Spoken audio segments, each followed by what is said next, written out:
इसीलिए मैंने चैलेंज से कहा कि अगर नुपुर शर्मा का मामला ब्लास्फेमी के ऊपर है तो भगवान करे सुप्रीम कोर्ट उसे सुओ मोटो ले ले, किताब को नंगा कर देंगे, दुनिया को पता चलेगा। तथ्यों पे करेंगे, भावनात्मक लफाजी नहीं करते हैं। हम इतने डरपोक नहीं हैं कि 2022 में डर के मारे अपना डीएनए ढूंढने लगे हैं। भगवान कृष्ण भी जब अर्जुन से कह रहे थे कि युद्ध कर, और अर्जुन के पैर कभी कपकपा रहे थे, कभी अनुष्मान नहीं उठा रहा था, कभी इधर देख रहा था, कभी उधर देख रहा था, तब अर्जुन बार बार कहता था कृष्ण भगवान से कि ये मेरे अपने हैं। कृष्ण जी ने तब भी कहा ये जो भी हैं ये अधर्मी हैं, जिहादी हैं, तू इनका नाश कर, बाण उठा और मार। ये मत देख के इनका डीएनए और तेरा डीएनए एक है, अगर डीएनए भी एक है तो ये अधर्म के साथ खड़े हैं, इनका सर्वनाश करना ही तेरा एकमात्र धर्म है। ये समय नहीं है, ये झूठ बोलने मक्कारी करने का समय नहीं है। सबका इतिहास लिखेगा, जो मौन है उनका भी लिखेगा, जो भ्रमित कर रहे हैं उनका भी लिखेगा, और हमारे बारे में भी लिखेगा। ये नई संतान जब आएंगी तब देखेंगी। हम उस पंक्ति में नहीं खड़े होना चाहते हैं। किसी चाटुकारिता के लिए हमारी आवाज को किसी ने खरीद लिया था। न हमको कोई खरीद सकता है, न हमारी आवाज को कोई खरीद सकता है। किसी ताकत में दम नहीं है जो हमको खरीद सके, क्योंकि हमको कुछ चाहिए ही नहीं, हम सब छोड़ के आए हैं।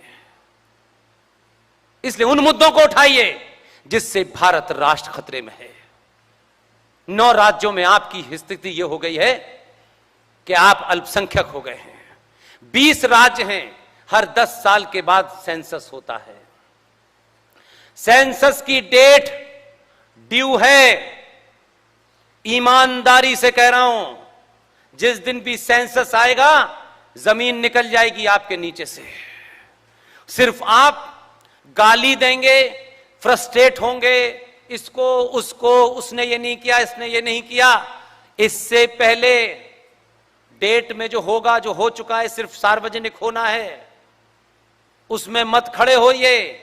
आज जो जहां है, जिस स्थिति में है, मां है, बहन है, नानी है, दादी है, चाचा है, ताऊ है, आप ब्राह्मण हैं, ठाकुर हैं, बनिया हैं, इसका कोई महत्व नहीं है।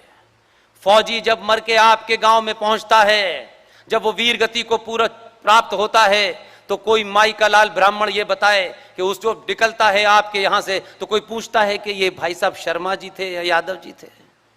हर आदमी खड़े होकर के इसलिए उसको श्रद्धांजलि देता है कि उसने देश के ऊपर जान उठाई है। फिर कौन सी जात की आप बात करते हैं? इसलिए कर्म प्रधान देश में 2 ब्राह्मण हुए, एक रावण और एक परशुराम। दोनों ब्राह्मण थे, दोनों के कृत्य अलग अलग थे। रावण से एक गलती हुई, उसका एक कृत्य गलत था। आज का समाज, 2022 का समाज भी उसके उस कृत्य के कारण रावण चौराहे पे जलाया जाता है और परशुराम अपने कृत्य के कारण मंदिर में पूजे जाते हैं। किस ब्राह्मण ठाकुर की बात आप कर रहे हैं?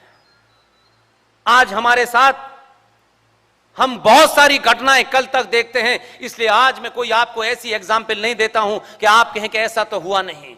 2022 का चुनाव उत्तर प्रदेश में यह बताता है कि यह बीमारी कितनी गहरी है। अभी भी लोग तैयार नहीं हैं, अभी भी सामूहिक हत्याएं हो रही हैं, मॉब लिंचिंग हो रही है। हम सुनना नहीं चाहते, मेरी सीट मेरा घर, और ज्यादा खतरा हुआ तो अमेरिका भाग जाएंगे।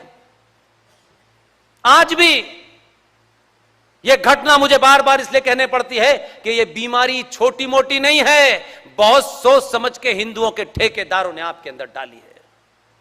निकले ना बाहर, क्योंकि आप जागृत हो गए तो दुकानें सबकी बंद हो जाएंगी। इसलिए उत्तर प्रदेश में कोई एक डाकू था, कोई बदमाश था, कोई गुंडा था। उसका सरनेम क्या है ये मेरे लिए महत्वपूर्ण नहीं है।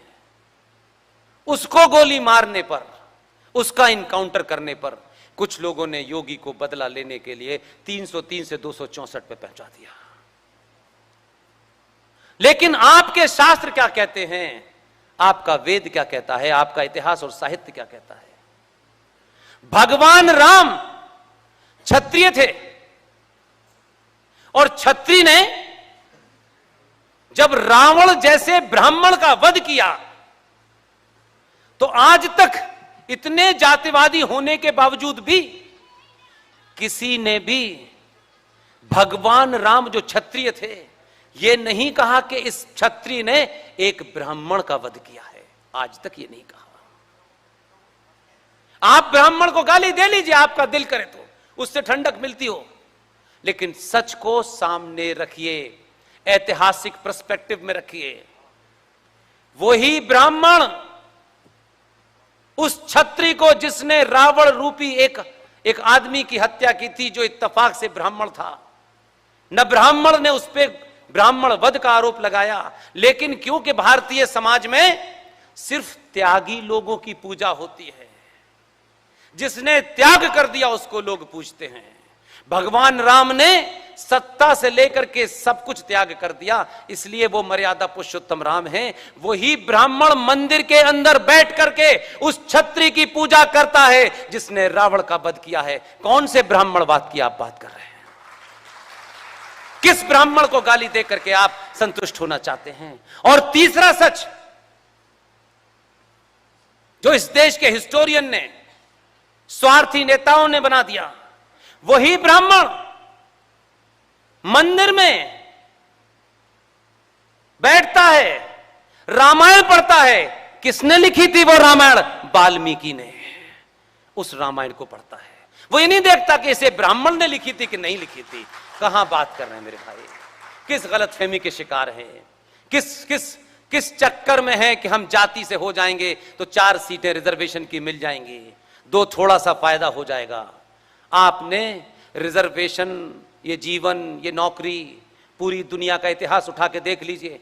पूरी दुनिया में जितने लोगों ने अपनी मार्कशीट की चिंता की, जिन लोगों ने नौकरी की चिंता की, उन लोगों ने कभी राष्ट्र पे आए संकट में अपना काम नहीं किया। जो लोग मार्कशीट की चिंता करते हैं, राष्ट्र नहीं बचाते, वो राष्ट्र के लिए नहीं लड़ते। जिनके पास मार्कशीट नहीं है, 2014 में पता चला कि वो ही राष्ट्र बचाने आए।